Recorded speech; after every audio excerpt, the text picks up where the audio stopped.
এটা হচ্ছে আমার রেসার কবুতর। এ হচ্ছে চলে যায়, সকালবেলা চলে যায় আর সন্ধ্যাবেলা আসে। এই জন্য ওটা আমি এভাবে বেঁধে রাখছি। আর বাকিগুলো দেশি কবুতর, যে রোদটা পাচ্ছে এখন, মানে রোদের মাঝে আছে, খাবার দিলাম আর কি। এটা একটু অসুস্থ, মেডিসিন খাওয়াচ্ছি।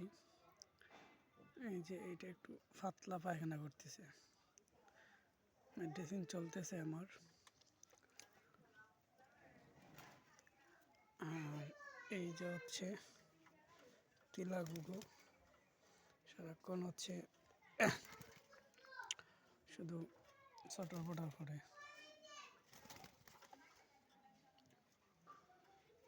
আমাকে দেখছে এখন চটরপটর করতেছে।